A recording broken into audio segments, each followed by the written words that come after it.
and nothing but the, yes, watch your step. Also, you can pull that whole microphone off the ledge when you testify so we can hear you better.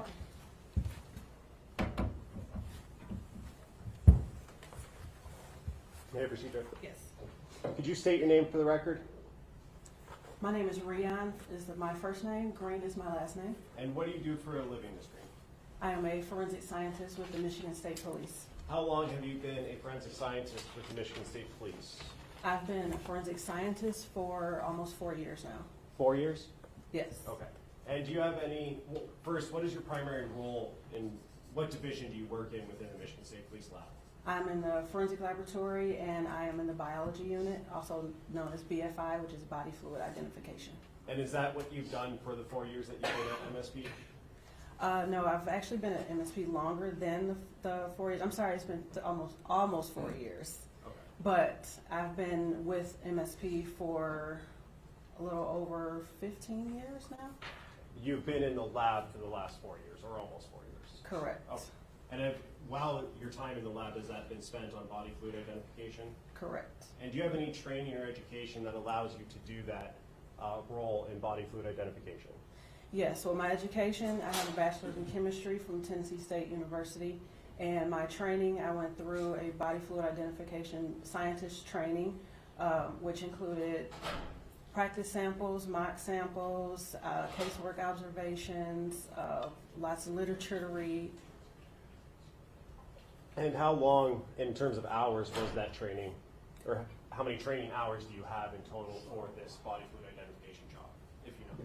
I'm not sure of the hours, but the training was from June of 21 to September of 22. Okay, so quite a long training. Yes.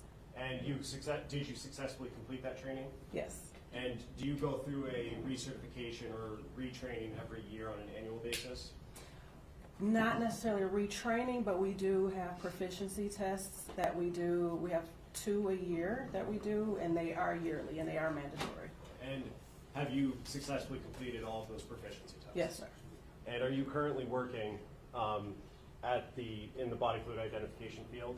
Yes. And how many different cases have you worked on to identify different body fluids that were submitted from law enforcement agencies in the almost 4 years you've worked there? I don't have an exact number, but at least 100. Okay. I can say that. At this time, Judge, I would move to qualify, or have you testified as an expert previously? Yes. And both in Wayne County and outside of Wayne County? Just Wayne County. Just Wayne County? Yes. At this time, Judge, I would move to qualify Ms. Green as an expert in the field of body fluid identification. Any objection? I would just ask how many times she's testified previously? Previously as a scientist, 2. As an expert? Yes. How many? 2. 2. Okay. Yes. No objection. Okay. Thank you. And first, can you describe what is meant by body fluid identification in general terms? So body fluid identification is the examining evidence items for the possible presence of body fluids such as blood, semen, or saliva. Okay. And do you use different tests to identify, let's talk about blood primarily, is there a test that you've used and used in this case to identify or determine if blood is possibly present on a piece of evidence that was submitted? Yes. And what is that test, and talk a little bit about it, please, or different tests? So we can use different tests for blood in this instance. Primarily, there's a test called phenolphthalein. I can spell it if you need me to. Please. Okay. PHENOLPHTHALEIN. And we refer to it in the lab as pheno for short, if that's easier. But that is essentially a 2-step test that we use. It's a color change test to where if there is a possible presence of blood, it will turn a pink color. If there is not, or it's like an undetectable amount, it will not change color, basically. Okay. And is there another test that you use specifically for blood? We also have what we call hemosticks available, which are essentially strips, little plastic strips with a pad on the end that is also a color change test, but it's simpler to use. You touch it to a cutting of your evidence and it'll turn blue or it will not turn blue. And there's also a hemotrace test that we test for the presence of human blood. Okay, and did you utilize those 3 tests that you talked about in this case? Yes. Okay. And in terms of the pheno test, can you just describe how that process works, what you actually have to do to utilize that test? Yes, so again, it's a 2-step test where you have the pheno solution and you have hydrogen peroxide, which is the 2 components used. It's a 1-for-1, 1 drop, and you drop those onto the substrate, which is typically a cutting of a swab, or that's typically what it is, a cutting of a swab. You drop the 1, you drop the 2, and then it'll change to the pink color, or it will not. If it changes to the pink, we refer to that as a positive. Okay, and that's for the presence of, or possible presence of Possible blood. presence of blood, yes. And then jumping forward a little bit, you described to determine whether there was human blood or not human blood. Mhm. We call that the hemotrace, I believe? Correct. What's the process for that? So the hemotrace involves actually a small extraction of a cutting of a particular stain up in this. For example, a particular stain, you extract it in the buffer solution that comes in the hemotrace kit for a set amount of time. And once that is extracted, you spin it down, you take the liquid, you draw the liquid off with a pipette, and there's a cartridge test, and it's similar, we read it similar to like a COVID test, where a set number of lines, like the test line appears, then it's positive. If not, then it's negative. May I approach Judge? Yes.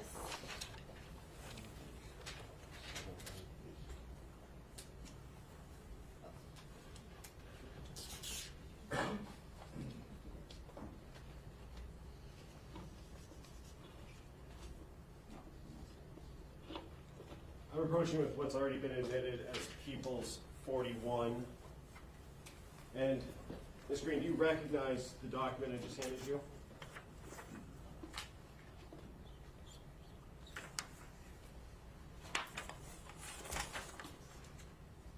Yes. And is that a report that you authored that was relevant in this case? Yes. And first, what record number are you looking at there in your report? This is record 7. And what is the lab number associated with that? MD 24-691.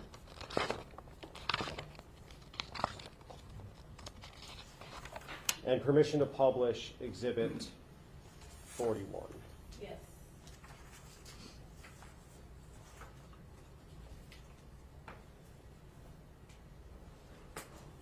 And on the screen there, are you able to see that from your seat?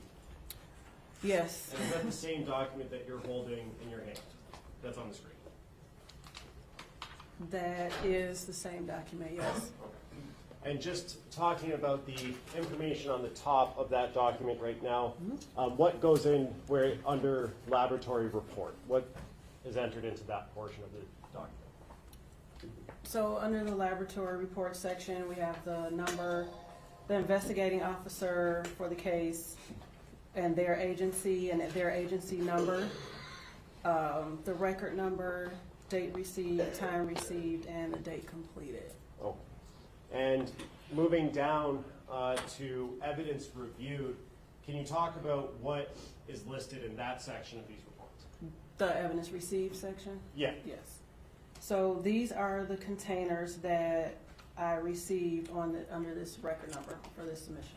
And when you say container, what do you mean by that? The container numbers on the left side there, can you hear me okay when I turn this way? Okay. Yeah. The container numbers on the left are the container numbers that are given to the item when it's submitted into our laboratory. And are those numbers, the container numbers, assigned by the law enforcement agency that submitted it or by the MSP lab yourself? The container numbers are assigned by us, and when it's entered into our system, it gives it a sequential number. And in terms of the agency number, though, is that also included in the evidence review? The agency number is what the item numbers that the agency gives in their internal system, but we include it in our description. And for container number 5, first, what was in container number 5? Container number 5 is the black hoodie, sweatshirt style. And what agency number was included for that submission? Number 85. And then in container number 6, what was in container number 6, the physical piece of evidence? Was a pink bodysuit. And what agency number was that associated with from Detroit Police Department? Number 86. Okay. And we're going to talk mainly about those two, but I do want to go through your interpretations. First, can we talk about what goes into the interpretations section of your report? So in the interpretation section, this is where we report out our results for our body fluid testing. Okay, and you talked about blood. Did you do a blood test on the first item that we're looking at here, the black hoodie? Yes. And did you also test for semen as well? Yes. And starting with the test for semen, what was your, first, what is that test called? This, the test that I did was the acid phosphatase test. And was there any, what was the result of that test? It was negative. Did not indicate the presence of semen on that black hoodie? Correct. And then moving down now to your next test here, what was the result? First, what was the next test that you did for? The next test after this one that I did would be the pheno test. The way that it's listed here is not necessarily the order of the testing that I did. Is how, for some reason, that's how our system, our reports generate the report. So, but the next test I would have done on this would have been the pheno or phenolphthalein test. And is that a blood, you described that as a blood test, correct? Yes, presumptive blood test. And for the pheno test, what was your result of that test? So there were areas that were not phenopositive, and there were areas that were phenopositive. Okay. And can you talk about that a little bit more when you say areas that were positive and not positive? Sure. So I selected several areas on the entire surface of the hoodie, from the hood all the way to the sleeves, front and back, to test for the possible presence of blood, and I tested numerous stains. Not all of those stains were positive, meaning they didn't all exhibit a color change. Okay. But some of them did? Some of them did. If you know, how many did and how many didn't? I wouldn't know. Would looking at photos of that be able to help you answer that question? Looking at photos, yes, it was a lot. Okay, we will come back to that. Okay. Going down to after the pheno test, what was the next test that you did? On the hoodie, it would actually be, yes. Let's just go down the list of the Okay. tests, if that's okay, Yep. as they're listed on here. So Yep. after the acid phosphate test, what's the next one there? The next one will be the hemotrace test, which I did on the stains that were phenopositive. I decided to follow those up with hemotrace to test for the possible presence of human blood. Okay. And pheno test doesn't differentiate between human and animal blood, correct? No. Okay.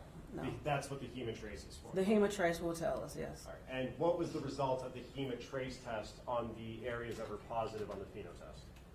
So I tested 5 areas with hemotrace, 5 of the phenopositive stains. And 3 of the stains on this hoodie were hemotrace positive. Now, the next listed one is the hemosticks test, correct? Mm-hmm. And what was that test for? What was the reason you administered that test? I did that one on the stains that were not as obvious. Sometimes you might get a weak phenopause, which is basically a very faint pink. And to kind of supplement the positive result to make sure I was seeing what I was seeing, I followed up with the hemosticks, because sometimes it's easier to see. The hemosticks has a yellow pad, and it changes to like a deep blue when you apply the sample to it. So that's why I followed up. As it's listed here, the hemosticks test was positive, correct? For the ones that I tested, yes. For the ones that you tested, Mhm. which, to be clear for the record, was not all of them. Correct. And you said that you tested the weak positives from the pheno? Yes, And did you only test weak positives from the pheno test? yes, if Oh. I'm not mistaken, yes. All right. Now, going down to the next page on record number 7 here, there's a line there at the top of the page. Can you read that line and tell us what it means? Or the paragraph at the top there. Where it says, where it starts indicated? Yeah. Okay. So indicated the presence of human blood. Additional areas on this item were tested that did not indicate the presence of blood and or human blood. Additional areas on this item were tested that indicated the possible presence of blood. And what does that mean, and why did you include that in the report, or why is that included in the report? That sums up the results from page 1 for the hemotrace, hemosticks, and pheno. The first sentence indicated the presence of human blood applies to the hemotrace positive. Additional areas on this item were tested that did not indicate the presence of blood and or human blood. That was for the hemotrace, the ones that were not positive with hemotrace.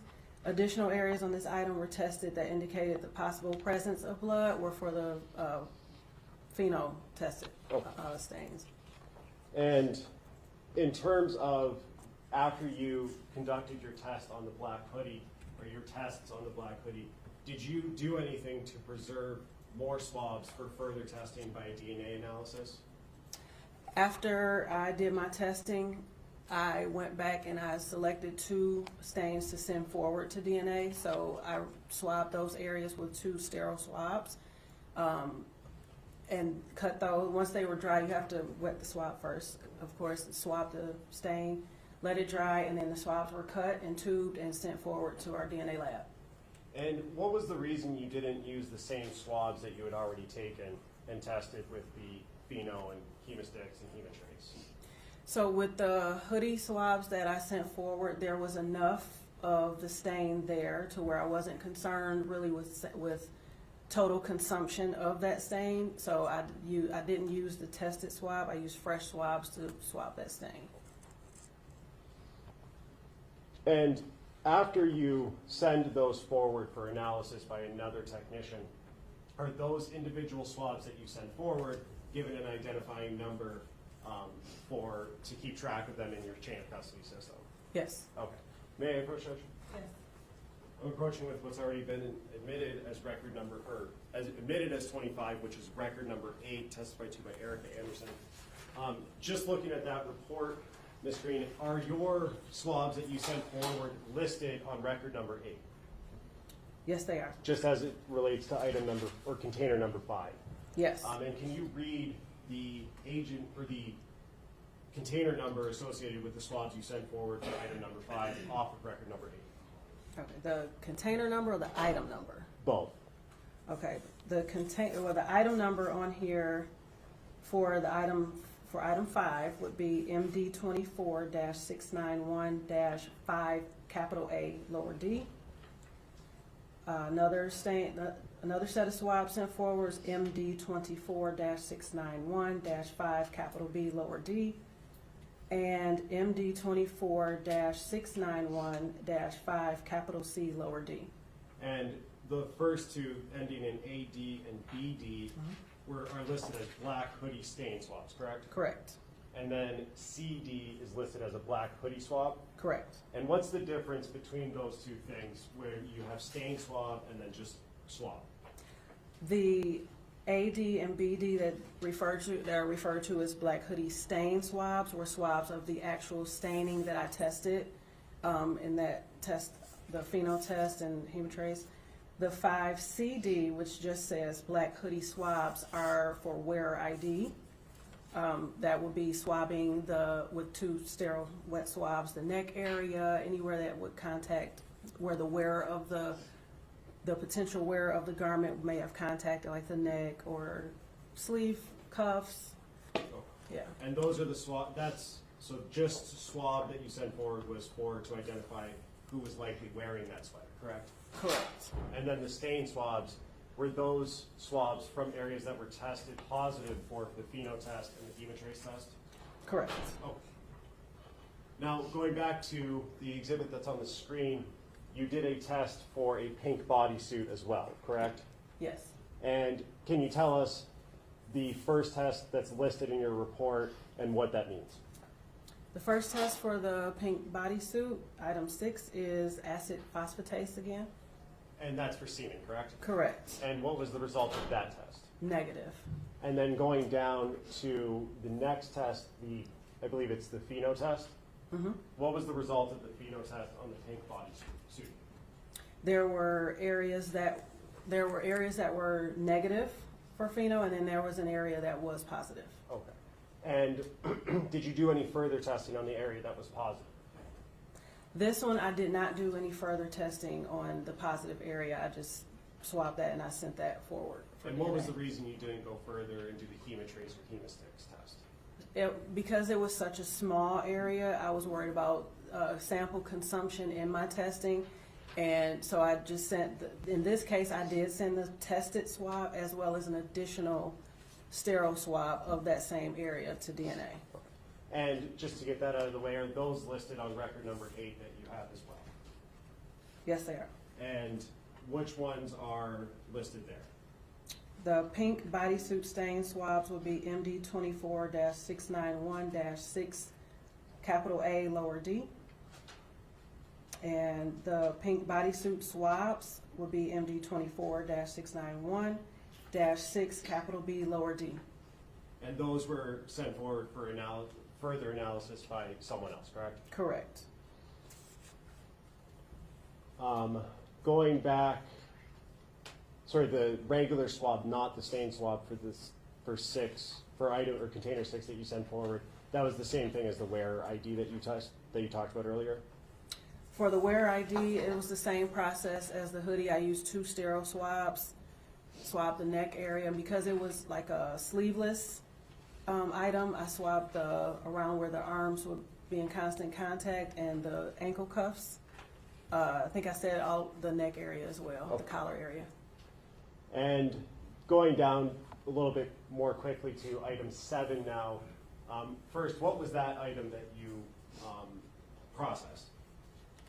Item 7 was a blood card that was submitted as a reference sample for Naziah Harris. Okay, and what did you do with that swab in terms of processing and passing it, or sending it forward for further testing? So no testing was done on this as it is a known sample. It was a blood card, so I cut a portion of one of the blood circles on there and sent it forward to DNA. All right, thank you. Mhm.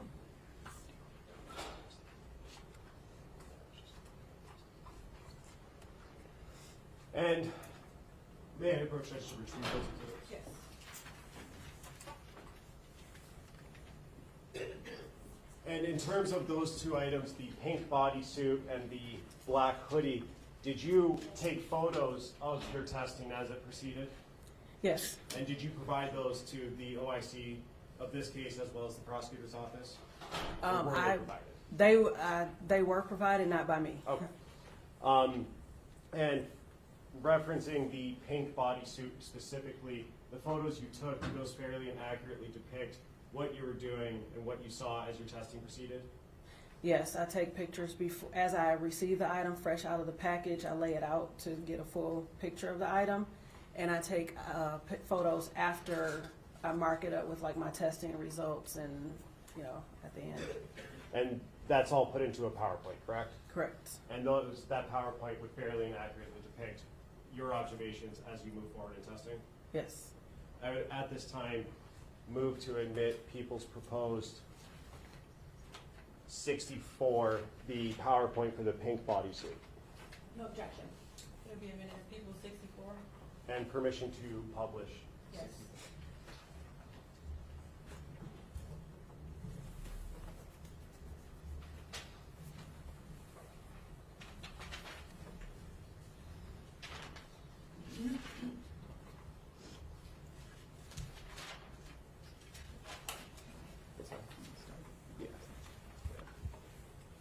And just on the first slide here, first photo, is this just a cover sheet for the item that you did? Yes. Okay.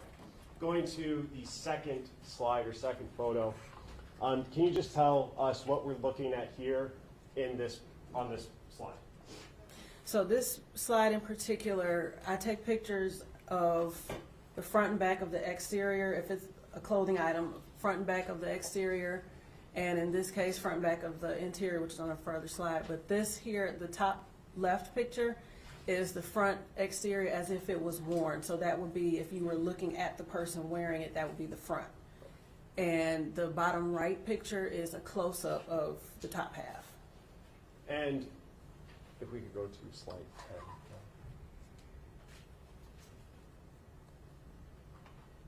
And we're looking at the 10th slide. Starting with the top left, can you tell us what we're looking at there and what is listed underneath that top left photo? The top left is the front exterior again, as if worn, and this was after testing, after pheno testing. And the one on the bottom right is a closer look at the top portion, I guess from like shoulder to torso of the garment. And you have some words included on the top right indicating that there was pheno negative testing on this portion of it. Yes, that was a key to, so when the viewers, such as yourself, would look at this photo and see the pH-N, that's our way of saying this was a negative stain and keeping track of the stains that I did test. So the pH-N means pheno neg. Okay. And can we go to slide 20? Sorry, one back. And I want to focus on the bottom right photo here. What are we looking at in the bottom right of the 19th slide in the PowerPoint? The bottom right photo is where the positive pheno stain was located. This would be the interior back portion of the item. So like inside here, I don't know if you can see, but like it would be interior inside I flipped it inside out to test those stains. Okay, so what we're looking at here in the bottom right, that's inside out, so that's why we can see what would be the tag. The tag, correct, okay. Yes. And now could we go to slide 20? And this says on here PH-POS, does that stand for positive? Positive, yes. Okay. And so that area on the inside of if it was inside out, that area tested positive. For the possible presence of blood. Correct. Okay. And did you do the same sort of PowerPoint for the black hoodie that we tested or that we talked about earlier as well? Yes, I did. And do those pictures that you took, were they put into a PowerPoint similar to this one? Yes. And do those pictures in the PowerPoint fairly and accurately depict your observations as your testing move forward of the black hoodie? Yes. Move to admit people's proposed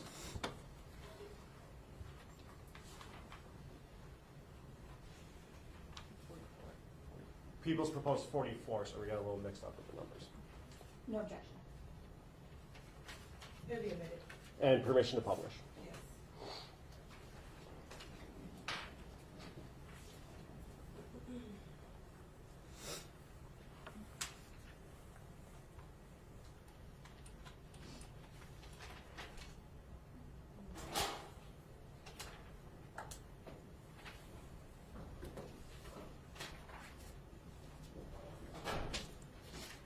And looking at the first slide of 44 that's on the screen, can you tell us this is just the same cover page? Correct. And going to the second slide here, what are we looking at here in this photo? This will be the front of the black hoodie if worn. And this is this before any testing had been done? Yes. I want to go forward to slide 7. And what are we looking at here on slide 7 of this PowerPoint exhibit? This is the hood area of the external portion, the external hood portion of the hoodie. I was trying to get accurate angles, that's why so many pictures, but. Okay. And is this, again, just standard overview before any testing had been done? Yes. And if we can go to slide 8. And what are we looking at here? This is the interior portion that would be in contact, like if you pulled the hood over your head, it would be the area up here. So you're looking at the inside of the hood that would Interior. touch the person's head that wore it. Yes. Okay. Yep. And slide 9. What in this photo are we looking at here, and has any testing been done at this point? This is, after testing, this is back to the front of the hoodie, plus obviously the sleeves. This is after ALS screening, which is alternate light source, which is used for screening for body fluids such as semen and saliva. I ALS the hoodie, and I marked those areas that had a fluorescence to them with a silver Sharpie, so I could further test after done screening. And IR, which is the infrared, is similar to, it's also an alternate light source, but it's more so for blood on dark items where the dark fabric would become lighter, and if there's blood or possible blood present, it would appear darker. Anything that I saw, I marked with a yellow paint pen with IR next to it, so I can distinguish between the ALS samples, the ALS areas that I saw and the IR areas that I saw.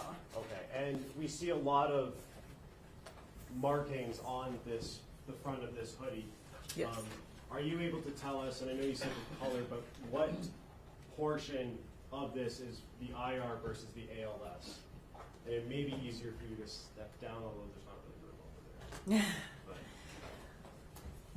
So the ones that I observed with IR, I actually wrote IR next to them.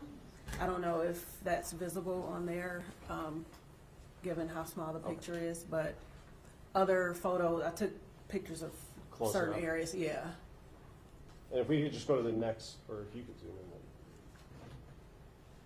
And so, for example, that on the front, as we're looking at it, left side of the zipper, that's where IR illuminated? Correct, where there's, like where the icon, the hand, oh, it moved. Right there, and there's an arrow pointing to that large area, like those were areas that dropped out under IR, so I put IR next to it so I'll know what to follow up and how to follow up. And that IR is to indicate blood, correct? It's not a test for blood, but It's a screening tool used to locate dark stains that may be possible blood. okay. And if we could go to slide 20.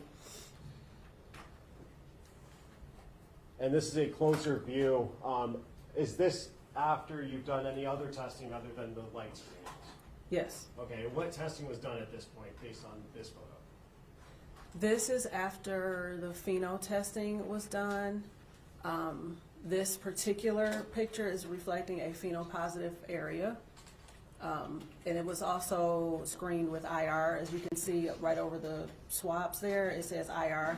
And that's what led me to follow up with pheno, was because I saw it under IR and it was phenopositive. And where is this, if you're able to say, on that hoodie? So this would be, if I was wearing it, it would be in this area, the upper shoulder, And for the bicep record, area, yes. For the record, the witness indicated to her right upper shoulder. Yep, right. Yep.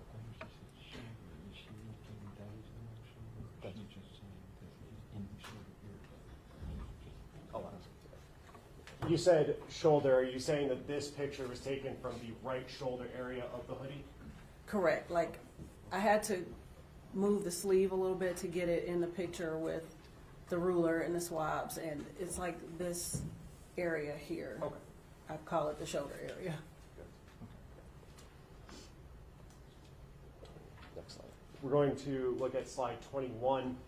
And again, can you tell us what we're looking at here? Then I'm going to ask you a couple follow-up questions. So this is another phenopositive stain. This one is located on the rear of the sweatshirt, on the bottom right exterior of the sweatshirt. And you had, in the last photo that we looked at, it said stain 20, and then this one says stain 28 in the text area of the slide. What is it, how do those stain numbers get assigned? That is for my purposes, so I can keep track of how many stains I tested and what stains I tested. I know if I give it a number, it's just, I start from number 1 and I just go, it's a tracking system for me, so I won't double test the stain. And because we report out the number of stains tested in our system, so that's for me to keep track of how many stains I tested. And if you know, how many stains were identified on the black hoodie? I can't recall offhand. And going to slide 22. And what are we looking at here for this photo? Those are the cartridges used in the hemotrace test. As you can see, you read them per line. The first two only have the one line, that's the control line, which, because there's no visible line in the testing area, it is a negative result. And the third through fifth cartridge have the double line, so those are considered positive results. And that's for stains, the stain numbers are listed there, correct? Correct. And that's stain 20, 28, and 38 that were positive on the hemotrace test? Yes. Going to slide 23. And what are we looking at here in this photo? And at what point in your testing was this photo taken? This was after pheno testing and the AP testing, which was the semen testing. And I put the key there because these are for the results that I wrote on the sweatshirt. So my tech reviewer and whoever's reviewing the photo would know what those meant when they saw them on the sweatshirt. And you would agree with me that the majority of this sweatshirt is covered in your markings, correct? Yes. And going to slide 32 now. What are we looking at here in this photo in the 32nd slide? This is the exterior of the hood towards the back of the hood. If you were wearing it, it would be like the back right of the hood. And what testing is indicated on the back of the hood? This was viewed with IR, and it was screened with IR first, and then I followed up with pheno testing in this instance. And what was the result of your pheno testing on this area of the sweater? So stain 37, which is at where the tip of the ruler is at the bottom, that was a very weak positive for pheno, and 36, which is upper towards my typing there, that was also a pheno weak positive. And did you do any further testing with this section of the hood because of the weak positive, if you remember? I don't recall offhand.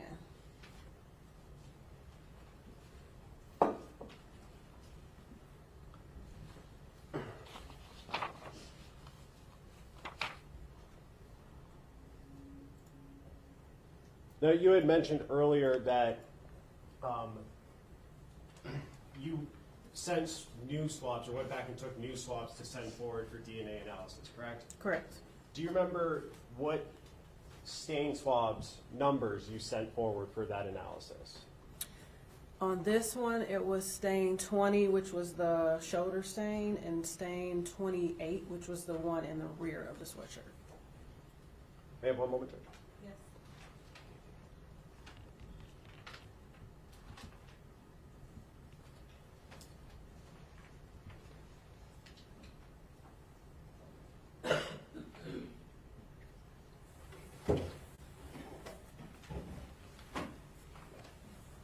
Is there both of those stains, 20 and 28, that you sent forward were pheno positive and hemotrace positive, correct? Correct. There was a third one, I think it was 38, that was also hemotrace positive and pheno positive. Yes. What's the reason you only sent 2 of those 3 forward? I sent one from a representative area, which was the one from here and the one in the back.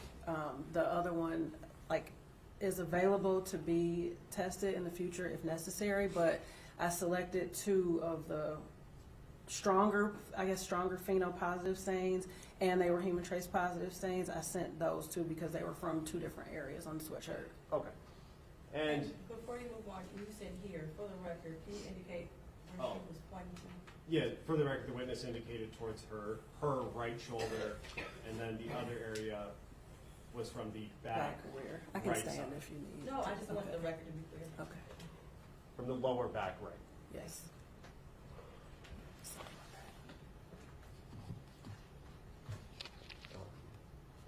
in terms of the testing that you did and your experience testing and doing blood screening and things like that, are you able to talk about the quantity of results that you saw on this sweater at all?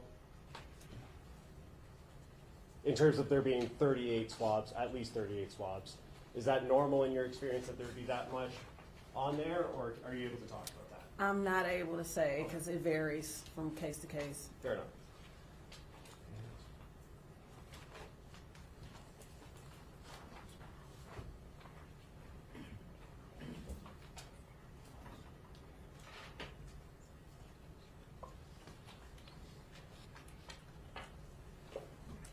And do you still have record number 8 up there? Or did I take it? No, you took it back. You indicated earlier that the 2 stain swabs that were sent forward were from stains 20 and 28, correct? Correct. And then going forward, they were labeled as ending in 5AD and 5BD. Correct. Are you able to tell which stain number corresponds to 5AD?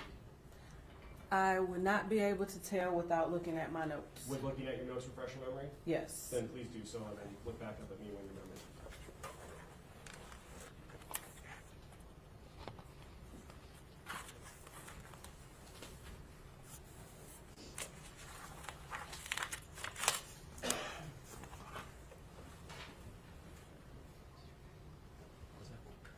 Is your memory refreshed? Yes. What stain swab number that you gave it is 5AD? 5AD would be stain 20, which was the shoulder area stain. And then 5BD would be 28? Correct. And that's the back right, lower back right side? Correct. Oh, good. I have nothing further, Judge. Thank you. Case 24604, excuse me, wrong case number.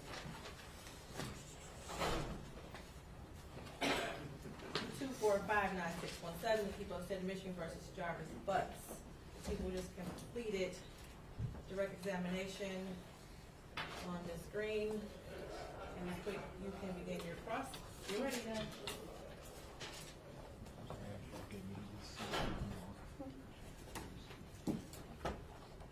Good afternoon, Ms. Green. Good afternoon. I'm going to start just by going over some of the things I think you testified to make sure that I'm clear on them. Okay. And so we'll start with the black hoodie, because that's where we started, I think, on direct. You tested a number of spots on the black hoodie. Well, I guess you started with the IR, you said, right? To determine if any of the spots you could see were potentially blood. Potentially, yes. Some of those spots could have been something like dirt, mud, anything else, right? It's That possible. could have created a color of a spot on the shirt or the hoodie, fair to say? Fair to say, yes. Okay. And so once you marked all of the spots that tested presumptively positive under, well, I guess you started with the ALS, that was your screening. You Correct. said, right, and then you went from there to the IR. Correct. And then from there you went to the phenolphthalein. Correct. Okay. And so of all the spots that you tested, there were 3 that were positive for blood, you said, correct? On the black hoodie? On the black hoodie. There were multiple that tested positive, but I focused on the ones that had a stronger pheno positive were the ones that I focused on. Okay, and you said you didn't do any confirmatory testing on the ones that tested weak, right? Correct. Okay.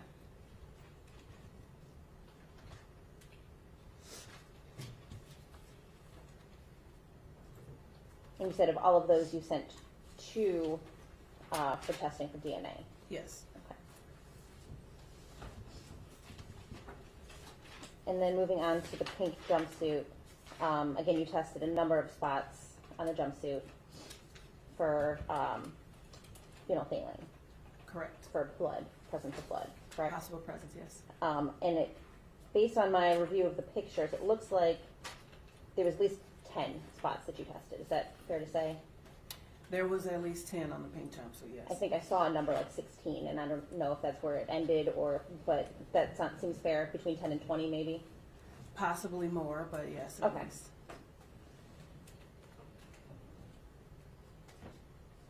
And was there only one spot on the jumpsuit that tested, that you confirmed for blood?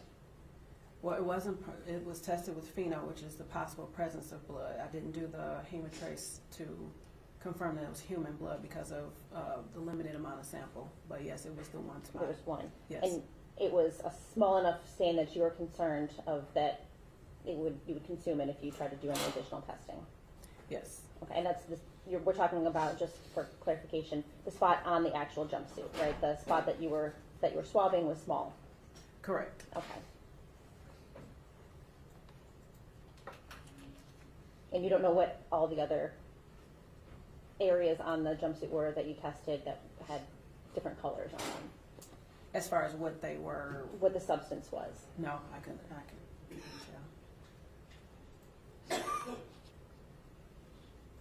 You were also given a number of other samples of things to test. Is that correct? Correct. I think you tested some trunk carpet, Yes. and that was, you tested that for with phenolphthalein, correct? Correct. And that was negative. Yes. You tested a driver's floor mat Yes. from a vehicle. Yes. You tested that for presence of blood Yes. using the phenolphthalein, Correct. and that was negative. Correct. You tested a driver's seat, cutting from a driver's seat, Yes. and that's also from a vehicle, presumably. Yes. Okay, that was also negative. Correct. And then there's a sample that was taken from, it says trunk trim. Did you swab the trim yourself, or was it a swab that was given to you to test? Do you recall? I did receive a large plastic piece from a trunk trim that I did test, yes. Okay, and so you tested that also for phenolphthalein, or with phenolphthalein With for the it, presence yes. of blood, sorry. Correct. And that tested negative. Correct. Okay, so of all the things that you tested from, do you know if they were all from the same vehicle? I received parts from what was labeled on the packages from 2 different vehicles on different submissions. Okay, do you know what type of vehicles they were? One was listed on the submission form as a Cadillac Escalade, and there was another one, it was a vehicle, a Nissan Sentra, if I'm recalling correctly. Okay.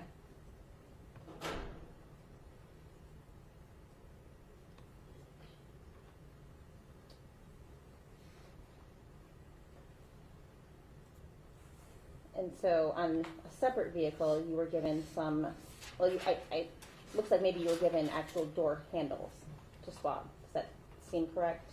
I didn't receive any door handles, I received swabs of Of a door certain handle? parts of vehicles, yes. Okay, and that was from a vehicle?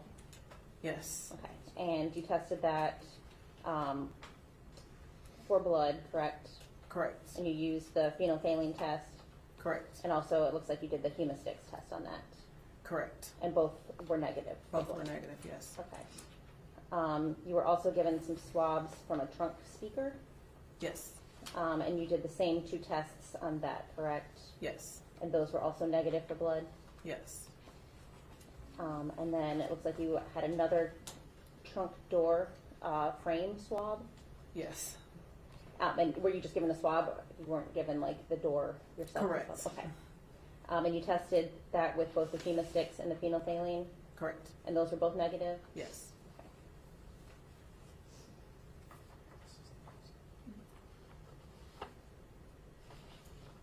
And I just kind of want to talk, I guess, generally about the presence of blood, or lack of presence of blood. Blood doesn't necessarily disappear, or the presence of blood doesn't necessarily disappear just because you clean something, fair to say? It's possible. And it's possible that it would not test positive for blood, but it also, something that had been cleaned could also test positive for blood still, even if I Correct. don't see it. Correct. Okay. So for example, if I cut my finger with a knife and I get blood on the floor, I wipe it with a Clorox wipe, somebody could still test that for blood and potentially see evidence of blood having been there.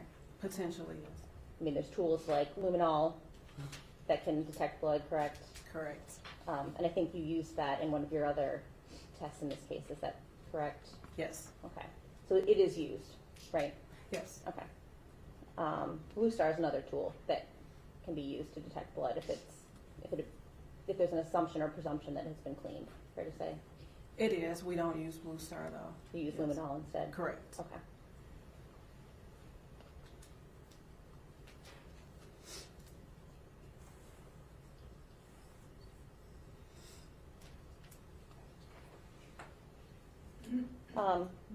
You don't have a test that can timestamp the presence of biological material, right? We do not. Okay. So you can't testify when blood is deposited, or presumptively blood is deposited on an item. I cannot. You also don't have a test for how it got there. Correct. Okay. I don't think I have anything else. Thank you. Very briefly, Judge. Ms. Green, Ms. Quick just asked you about the samples that tested positive or presumptively positive of the phenolphthalein and the hemostats or hemotrace. You said you focused on the stronger ones. First, what do you mean by the stronger ones? Depending on the amount of possible blood that's there, sometimes the reaction can be like a stronger pink or a faint pink, or it can be instant, like a blaring pink. It just depends on how much is there. And the ones that, like, I had some weak positives up there, but I also had the ones that were like instant bright pink. That's what I consider a stronger pink. Okay. And those are the ones that you focused on to send forward for further DNA testing, correct? Yes, correct. Okay. And when you go through and do all of that work that you did in terms of the ALS, the IR, and then the pheno testing and the semen testing, what is the reason that you're doing that? Is it to get the best possible sample to go forward, or is it something else? That is true, to get the best possible sample going forward, the one that we possibly have the most body fluid in it. We sent forward for DNA, and in this case, I conducted semen testing as well as the blood testing, because when the clothing was submitted, the person that received the case and had case details, it was possible sexual assault listed on the lab request form. Okay, and so that's the reason you did the semen testing? Correct. I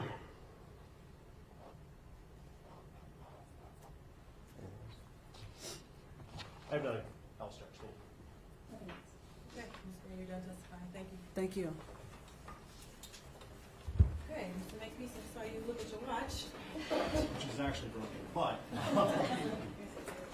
Judge, I think with the scheduling of our witnesses, now would be a good time to take a lunch break. Lunch break? Okay, how many witnesses do you anticipate? Two more? Two more. So that'd be the officer in charge and, Christopher James, who's going to be very quick. okay. We have one matter we have to handle anyway, so how about, if you come back at 1:45, do you think you can finish both witnesses? I'll leave that to Ms. Ripley. Okay. Possibly. Okay, we'll come back at 1:45 to